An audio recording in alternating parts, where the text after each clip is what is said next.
Le Barça est déjà piégé dans cette Liga et les hommes de Xavi n'ont pas réussi à se sortir du piège de Bordalas à Getafe. 0-0 entre le FC Catch et le Barça. Quelle indignité! En fin de match, le Barça aurait dû avoir un penalty avec cette faute sur Araujo qui me semblait très claire. Certains peuvent voir une faute, disons une main à Gavi, mais moi je n'en vois pas une. Il avance son buste sur un angle de l'autre côté, on peut croire que c'est une main, mais lorsqu'on voit bien de l'autre angle, on voit bien que c'est la poitrine qui est avancée qui fait que le ballon touche à cet endroit-là. Et je sais pas qui est cet arbitre, mais j'ai peut-être pas envie de le connaître. On avait du mal avec un milieu à 4 avec Oriol, De Jong, Gundogan et Pedri. Et il faut dire que dans ce milieu à 4, il y a 3 joueurs qui sont plutôt des régulateurs de jeu avec De Jong, Oriol et même Gundogan. Et Pedri lui-même a eu du mal à avoir ce rôle de détonateur qui nous manquait. Voilà, Xavi a commencé ce match avec un 3-4-3 classique avec Baldé d'un côté et Rafinha de l'autre. Rafinha qui a eu du mal mais qui a été quand même dangereux en profondeur, qui aurait pu ouvrir le score juste après la pause fraîcheur. Xavi notamment qui lui avait dit de prendre la profondeur, de s'aligner face au dernier défenseur, mais il a aligné le dernier défenseur. Il n'a pas compris. Bon, voilà, le Barça était réduit à 10, les choses se compliquaient et c'est Araujo qui prenait le côté droit, qui montait un petit peu plus du coup. Et il nous manquait encore plus de profondeur du coup. Il a fallu attendre la 75e minute avec Lamine Yamal pour retrouver un peu de profondeur sur ce côté-là. Xavi n'a pas été avare de choix, il a essayé beaucoup de choses en deuxième mi-temps, il a fait rentrer les jeunes, il a fait rentrer Abdé sur le côté gauche. Abdé qui était très remuant, il était l'un des seuls à tenter, donc ça c'est une bonne chose, c'était un bon point pour lui, mais il a aussi presque tout raté malheureusement. Voilà, c'est un peu le syndrome Dembélé, je tente, mais je ne réussis pas beaucoup. Et encore, Dembélé réussissait un peu plus. Alors on va pas être trop sévère avec Abdé, mais c'était pas suffisant pour ce match. Getafe était très regroupé, ils avaient des fois une ligne de 5 ou même de 6 derrière, et on avait du mal à ressortir rapidement les ballons, c'est-à-dire qu'on arrivait à faire tourner, mais on tardait un petit peu, ce qui faisait qu'on perdait beaucoup de temps déjà. Et puis ceux qui perdaient le plus de temps, bien sûr, c'était Getafe avec Djené, puis Diané, des joueurs qui ont mis beaucoup de coups. Il y en a un autre aussi, je me rappelle plus son nom. Et au final, c'est le Barça qui s'est fait expulser un joueur en premier. C'était peut-être mérité, mais Rafinha a cédé, je pense, et est rentré dans le jeu de Getafe. Et peut-être qu'il n'y aurait pas eu ça si l'arbitre, au départ, aurait mis les cartons jaunes qui s'imposaient. En seconde mi-temps, Xavi a sorti Christensen et a mis donc directement Abdé. On a provoqué un petit peu plus, c'était plutôt une bonne chose, mais jamais suffisant. Pedri a commencé à se réveiller un petit peu, mais il retombait dans ses travers à ne pas vouloir frapper. Il faisait sa petite passe et il y en a une qui aurait pu être décisive pour Abdé notamment. Mais on avait besoin vraiment pour moi au milieu de terrain d'un détonateur, d'un joueur qui prend la balle, qui élimine un ou deux joueurs, qui tente une frappe à l'entrée de la surface. Alors j'aurais adoré que Xavi fasse entrer le jeune Fermin Lopez, 20 ans, mais peut-être qu'il l'a encore jugé un petit peu juste pour ce niveau.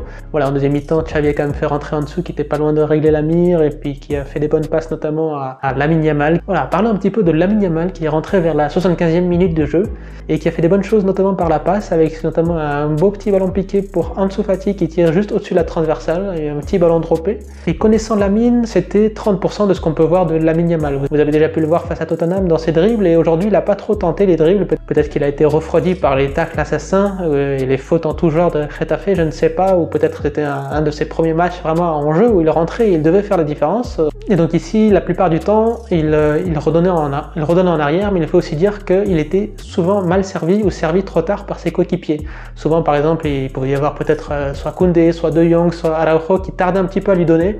Alors Lamine Yamal, pour éliminer le défenseur, aurait été obligé de le faire ballon arrêté. Ce qui est toujours plus difficile pour un ailier, même lorsqu'on s'appelle Lamine Yamal.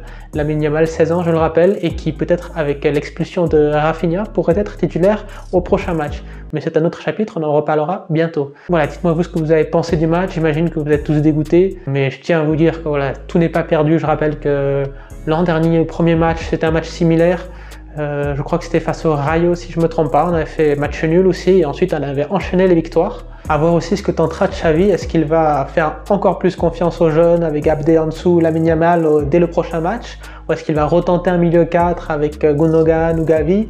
Donc voilà, plus de sécurité et faire confiance au statut ou plutôt un peu de nouveauté au 109. Dans les tops du match, je mets Oriol Romeu qui a été bon je trouve au milieu de terrain.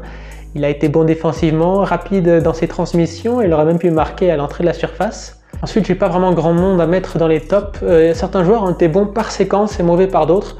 Je pense notamment à De Jong qui a été bon dans certaines sorties de balles extraordinaires comme il sait le faire dans certaines de ses sorties où il dribble un ou deux défenseurs, où il se retourne, etc. Et dans d'autres, lorsqu'il fallait relancer, il était un peu lent dans ses transmissions. Voilà, globalement, c'est quand même pas un mauvais match de De Jong, mais pas assez pour le mettre dans les tops du match. Voilà, Gundogan, c'est pareil, il a été parfois prestidigitateur, mais il était trop souvent dans la lenteur. Et dans les flops du match, en premier, on est obligé de mettre Rafinha, je crois, qui avec son carton a un petit peu plombé le match, même s'il a été dangereux par séquence. Son coup de coude nous a valu de jouer une bonne partie du match à 10. Rafinha doit apprendre à tenir mentalement face aux provocations de Getafe ou d'autres équipes à venir, c'est aussi ça le haut niveau. Le haut niveau, ça commence aussi par le mental. En deuxième flop, je mettrais Lewandowski qui n'est toujours pas réveillé de sa sieste des vacances. D'ailleurs, même en pré-saison, il n'était pas très bon et puis là, il ratait un petit peu quasiment tout. Souvent, il essayait de jouer de son corps, de garder un peu trop le ballon et puis ensuite, il perdait le ballon, il faisait une passe qui était contrée. Voilà. C'est pas le Lewandowski qu'on aime et on espère vite le retrouver. Et le dernier flop du match, je dirais l'arbitre principal du match. Est-ce qu'on peut dire qu'il nous a volé? Je pense que oui, messieurs, dames. Avec déjà une expulsion qui certes se mérite pour Rafinha, mais il n'a pas vu les autres cartons jaunes qui auraient dû se mériter avant pour Getafe. Ensuite, une expulsion pour Xavi imméritée, qui aurait peut-être pu prendre un carton jaune à la limite pour quelques protestations sur le banc de touche.